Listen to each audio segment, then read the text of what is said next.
ওকে, আমরা শুরু করছি অ্যাফার্মেটিভ থেকে নেগেটিভ পার্ট 4। আমরা ইতিমধ্যে 1 থেকে 11 পর্যন্ত আমরা নিয়ম আলোচনা করেছি। আজকে আমরা শুরু করব রুল নাম্বার 12। আমরা খুবই মনোযোগ সহকারে এই নিয়মগুলো দেখব।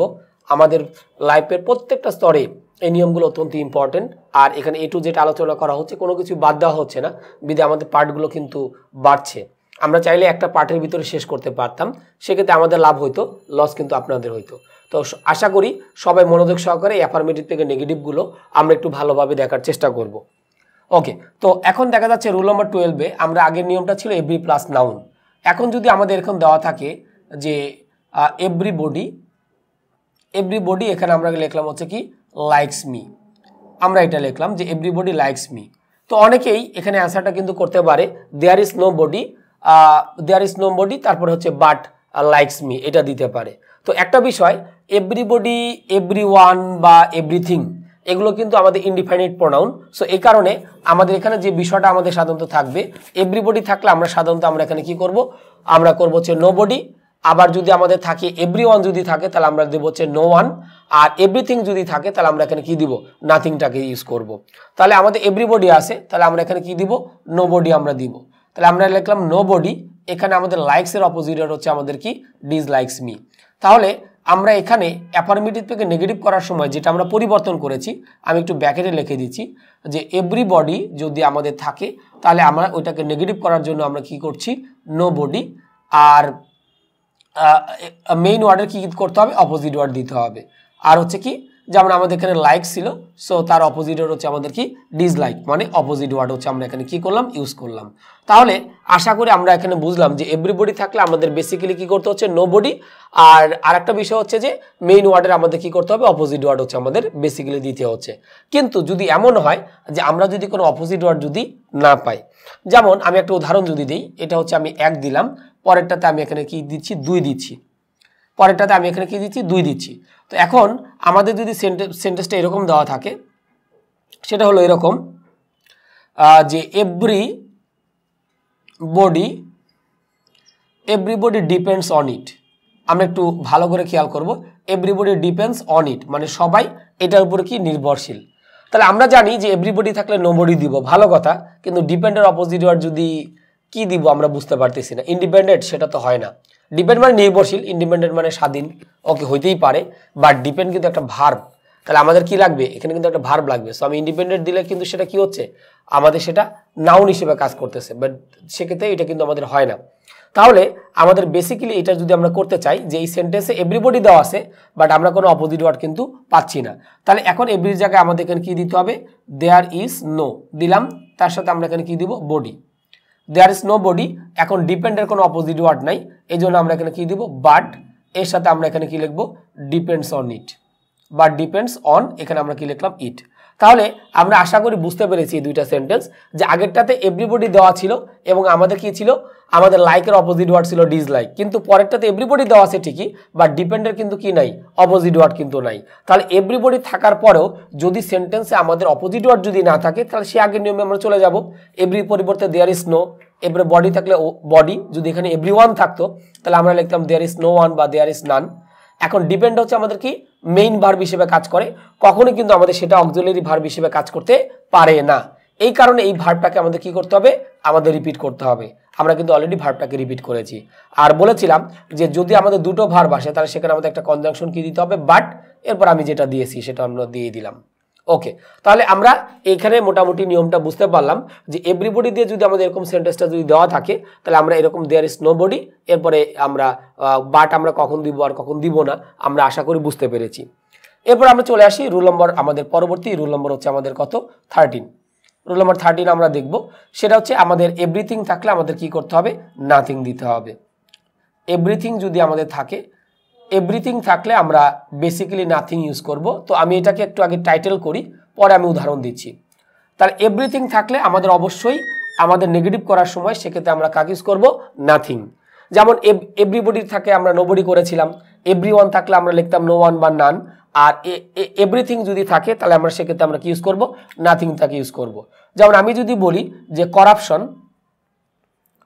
করাপশন, এরপরে লিখলাম হচ্ছে কি ডেস্ট্রয়েস, করাপশন ডেস্ট্রয়েস, এরপর আমরা এখানে কি লিখলাম, এভরিথিং। একটু আমরা ভালো করে দেখব আমি এখানে একটা উদাহরণ দিলাম 1 আর আরেকটা উদাহরণ দিব, না হলে আমরা একটু জিনিস মিস করব।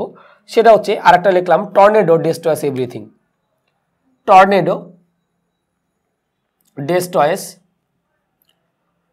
ডেস্ট্রয়স এভরিথিং।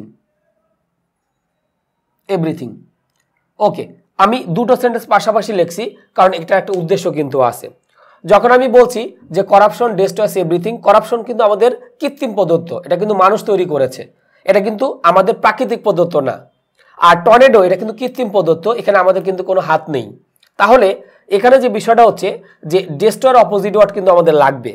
তো যদি প্রকৃতি প্রদত্ত যদি কোনো জিনিস হয় তাহলে ডেস্ট্রয়ের অপোজিট হচ্ছে ক্রিয়েট, কারণ ক্রিয়েট মানে সৃষ্টি করা, তৈরি করা, আর ডেস্ট্রয় মানে হচ্ছে আমাদের কি ধ্বংস করা। কিন্তু কৃত্রিম প্রদত্ত যদি কোনো একটা জিনিস তৈরি হয় তাহলে সেক্ষেত্রে আমরা কি দিব, কন্ট্রিবিউট দিব। কারণ এখানে আমরা যদি লিখি যে কৃত্রিম প্রদত্ত হলে, কৃত্রিম প্রদত্ত, আমি একটু অ্যারো দিয়ে লিখি তাহলে আমাদের একটু বুঝতে হবে। কৃত্রিম প্রদত্ত হলে আমরা এখানে কি দিচ্ছি, কন্ট্রিবিউট। ওকে, আর হচ্ছে আমাদের প্রকৃতি প্রদত্ত হলে, প্রকৃতি, এখানে আমরা কি লিখছি প্রকৃতি প্রদত্ত হলে আমাদের কি হবে, ক্রিয়েট, মানে ডেস্ট্রয়ের অপোজিট ওয়ার্ড হিসেবে। আমি আবার একটু ব্র্যাকেটে করে দিলাম। তো আমাদের এখানে বলা হয়েছিল করাপশন ডেস্ট্রয়স এভরিথিং। তো আমরা জানি করাপশন হচ্ছে আমাদের হচ্ছে কি মানুষ প্রদত্ত তৈরি, তাহলে আমাদের এখানে উত্তরটা কি হবে, যে করাপশন, আমরা এখানে কি লিখলাম, করাপশন ডেস্ট্রয়ের অপোজিট ওয়ার্ড হচ্ছে আমরা এখানে দিব হচ্ছে কি, আমরা দিব হচ্ছে কি কন্ট্রিবিউট। করাপশন এখানে আমরা দিব হচ্ছে কি কন্ট্রিবিউটস, কারণ যেহেতু এটা থার্ড পারসন এই জন্য আমরা কন্ট্রিবিউটস দিচ্ছি। করাপশন কন্ট্রিবিউটস, এভরিথিং থাকলে আমাদের এখানে কি দিতে হবে, নাথিংটাকে দিতে হবে। তো নাথিং অলরেডি আমরা দিয়ে দিলাম। আর 2 নম্বর আমরা যেটা লিখছি টর্নেডো ডেস্ট্রয়স এভরিথিং, তাহলে এটা হচ্ছে আমাদের যেটা থাকে প্রকৃতিতে প্রদত্ত, তাহলে আমরা এখানে যেটা লিখবো টর্নেডো দিলাম, ডেস্ট্রয় মানে ধ্বংস করা, তাহলে আমাদের এখানে কি হবে, ক্রিয়েটস। ওকে, এভরিথিং থাকলে আমরা অবশ্যই আমরা এখানে কি দিব, নাথিংটাকে আমরা এখানে ইউজ করে দিব। তাহলে আমাদের কাছে বিষয়টা কিন্তু খুবই ইজি, যে আমাদের কৃত্রিম প্রদত্ত যদি কোনো জিনিস যদি হয় তাহলে সেক্ষেত্রে আমরা ডেস্ট্রয়ের অপোজিট ওয়ার্ড কন্ট্রিবিউট দিব, আর যদি কৃত্রিমভাবে আমাদের প্রকৃতি প্রদত্ত যদি কোনো জিনিস হয় তাহলে ডেস্ট্রয়ের অপোজিট ওয়ার্ড হিসেবে আমরা কি দিব, ক্রিয়েট দিব। আর এভরিথিং থাকলে কিন্তু দুই জায়গাতে কি হবে, নাথিং হবে। তাহলে আমরা আশা করি যে আমাদের রুল নাম্বার 12 এবং 13 এভরিবডি, এভরিওয়ান আর হচ্ছে এভরিথিং এর যে নিয়মটা আমরা আশা করি সবাই বুঝতে পেরেছি। নেক্সট নিয়মে আমরা নতুন কোনো একটা টপিক নিয়ে আমরা আলোচনা করব। ওকে, এর আগে আমরা যেটা দেখেছিলাম যে আমরা 1 থেকে 13 পর্যন্ত আমরা নিয়ম দেখলাম, যে অ্যাফার্মেটিভ থেকে নেগেটিভের যে নিয়মগুলো যেগুলো সেটা। এখন আমরা চলে আসি রুল নাম্বার 14-এ। তো আমাদের এখানে যে বিষয়টা হচ্ছে যে আমরা রুল নাম্বার 14-এ যেটা লিখব, যদি কোনো আমাদের হচ্ছে কি অ্যাফার্মেটিভ সেন্টেন্সে, যদি আমাদের কোনো অ্যাফার্মেটিভ সেন্টেন্সে আমরা যদি এরকম দেখতে পাই যে বোথ ডট হচ্ছে আমাদের কি অ্যান্ড, এটা যদি আমাদের থাকে, বোথ ডট আমাদের কি থাকবে, অ্যান্ড আমাদের থাকবে, তাহলে সেক্ষেত্রে আমরা নেগেটিভ করার সময় আমরা কি করব, তাহলে নেগেটিভ করার সময়, ওকে, তাহলে আমাদের নেগেটিভ করার সময় আমাদের যে কাজটা করতে হবে সেটা হচ্ছে কি, আমরা এখানে দিব হচ্ছে নট অনলি ডট হচ্ছে আমাদের কি দিতে হবে, but also, not only dot but also. খুব সোজা নিয়ম এটা আর কি। তো এটা আমরা মোটামুটি অনেকেই জানি, তারপরে দেখিয়ে দিচ্ছি। তাহলে এখন যদি আমাদের সেন্টেন্স এরকম দেওয়া থাকে যে হি ইজ, এরপর আমি লিখলাম both a cricketer, he is both a cricketer and a, এখানে আমরা কি লিখলাম, ফুটবলার। তাহলে এই যে আমরা সেন্টেন্সটা লিখলাম যে হি is both a cricketer and A footballer, তো আমাকে বললো যে এটার কি করতে হবে, নেগেটিভ করতে হবে।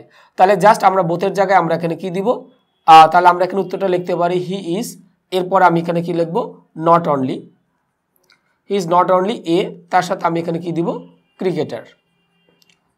আর তাহলে বোথের জায়গায় আমরা কিন্তু কি দিয়েছিলাম, নট অনলি। আর এই যে অ্যান্ড দেওয়া আছে, অ্যান্ডের জায়গায় আমাদের কি দিতে হবে, বাট অলসোটা বসিয়ে দিব। জাস্ট এই যে এইভাবে আমাদের দেখলেই কিন্তু হয়ে যাবে যে বোথের জন্য আমরা নট অনলি দিব, আর অ্যান্ডের জায়গায় কি বসিয়ে দিব, বাট অলসো বসিয়ে দিব। তাহলে আমরা এখানে দিই বাট অলসো দিলাম, এ তার সাথে আমরা এখানে কি লিখবো ফুটবলার আমরা বসিয়ে দিব। তো নিয়মটা কিন্তু আমাদের খুবই সোজা, যে আমাদের যদি কখনো এরকম বোথ ডট অর এন্ড দিয়ে আমাদের যদি কোনো অ্যাফার্মেটিভ সেন্টেন্স থাকে তাহলে তার নেগেটিভ করার সময় আমরা কি দিব, বোথের জায়গায় দিব নট অনলি, আর এন্ডের জায়গায় আমরা কি দিব, বাট অলসোটা দিব। তাহলে আশা করি আমরা সবাই মোটামুটি এই বিষয়টা বুঝতে পেরেছি। তো এটা অনেক ইজি নিয়ম, তো আমি আর কোনো এটার উদাহরণ দিচ্ছি না। তো আমি অন্য একটা ইয়েতে চলে যাই। আমাদের কিছু ওয়ার্ড আছে যেগুলোর আমাদের অপোজিট ওয়ার্ডটা অনেক সময় আমাদের জন্য একটু কঠিন হয়ে যায়। তো আমি একটু রুল নম্বর 15-এ যদি কয়েকটা উদাহরণ দিই, যেমন ফার্স্ট ওয়ান যদি আমরা লিখি, দেওয়া থাকলো যে এরকম যে হি ডিড নট, বা আই ডিড নটই দিলাম, আই ডিড নট, এখানে আমরা দিলাম হচ্ছে অ্যাকসেপ্ট, আই ডিড নট এখানে লিখলাম অ্যাকসেপ্ট হিজ প্রপোজাল, প্রপোজাল। তো এখন দেখা যাচ্ছে I did not accept, I did not আমরা এখানে যেটা দিয়েছিলাম অ্যাকসেপ্ট। তো এখন অ্যাকসেপ্ট মানে হচ্ছে আমাদের কি গ্রহণ করা, তাহলে এটা অলরেডি কিন্তু নেগেটিভে দেওয়া আছে, তাহলে আমরা এটার কি করব, অ্যাফার্মেটিভ করব। তো আমি এখানে লিখে দিলাম যে এই সেন্টেন্সে আমাদের কি করতে হবে, অ্যাফার্মেটিভ করতে হবে। তাহলে আমি এখানে যে কাজটা করতে পারি, আই ডিড নট অ্যাকসেপ্টের জন্য, অ্যাকসেপ্ট মানে হচ্ছে আমাদের গ্রহণ করা, আর এর অপোজিট হচ্ছে আমাদের কি, রিজেক্ট। তো এখানে শুধু রিজেক্ট দিলে কিন্তু হবে না, কারণ আমাদের ঘটনাটা কিসে, পাস্টে, ডিড নট অ্যাকসেপ্ট বলা হয়েছে। যদি আমি বলতাম ডু নট অ্যাকসেপ্ট তাহলে আমরা শুধু রিজেক্ট দিতাম, কিন্তু যেহেতু ডিড নট অ্যাকসেপ্ট দেওয়া আছে এই জন্য আমি দিব কি, আই রিজেক্টেড হিজ, তার সাথে আমরা এখানে কি দিব, প্রপোজাল, প্রপোজাল। ওকে, তাহলে আমরা এই জিনিসগুলো কিন্তু একটু খেয়াল করব, কারণ আমি সবগুলো কিন্তু অ্যাফার্মেটিভ থেকে নেগেটিভগুলো দেখিয়েছিলাম, বাট এটা কিন্তু আমাদের নেগেটিভ সেন্টেন্সে দেওয়া ছিল, সেটার আমরা কি করতেছি, অ্যাফার্মেটিভ হচ্ছে আমরা এখানে করছি। এরপরে আমরা চলে আসি আর একটা উদাহরণে। ওকে, তাহলে এখন যদি থাকে এরকম ভাবে যে হি ওয়াজ, এখানে লিখলাম ইনোসেন্ট, ইনোসেন্ট। ওকে, ইনোসেন্ট আমি যখন দিলাম, ইনোসেন্ট মানে সহজ সরল, তাহলে আমাদের এটা অ্যাফার্মেটিভ, আমাদের এটা কি করতে হবে, আমাদের হচ্ছে নেগেটিভ করতে হবে। তো আমাকে এখানে ব্র্যাকেটে বলে দিবে যে এই সেন্টেন্সের কি করো, নেগেটিভ করো। তাহলে এখন আমরা সাবজেক্ট দিব হি, ওয়াজ আমাদের দিলাম, নেগেটিভ করার জন্য কি দিতে হবে, নট। তাহলে ইনোসেন্ট মানে সহজ সরল, তাহলে এর অপোজিট ওয়ার্ড কি, ভণ্ড টাইপের হইতে পারে। তাহলে আমরা এখানে দিতে পারি হচ্ছে কি, ডিসিভার, ডিসিভার, ডিসিভার মানে হচ্ছে ভণ্ড টাইপের লোক। তাহলে আমরা এখানে একটা জিনিস শিখলাম যে ইনোসেন্টের অপোজিট হচ্ছে আমাদের কি, ডেসিভার। তো এটা একটু মনে রাখবো, অনেকে ইনোসেন্টের জায়গায় অনেক কিছু ওয়ার্ড ইউজ করতে পারে, বাট সেটা কিন্তু না। তো এগুলো একটু এক্সেপশন টাইপের আমাদের অপোজিট ওয়ার্ড, হয়তো অনেকের জানা নাও থাকতে পারে।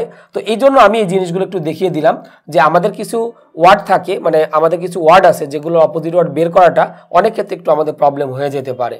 তো আমরা মোটামুটি 4টা পার্টে আমরা মোটামুটি দেখলাম যে আমাদের হচ্ছে অ্যাফার্মেটিভ থেকে নেগেটিভের যতগুলো আমাদের মোটামুটি নিয়ম ছিল। তো মোটামুটি এতটুকুই, আমরা নেক্সট পার্টে চেঞ্জিং সেন্টেন্সের নতুন একটা কোনো টপিকস নিয়ে আমরা শুরু করব।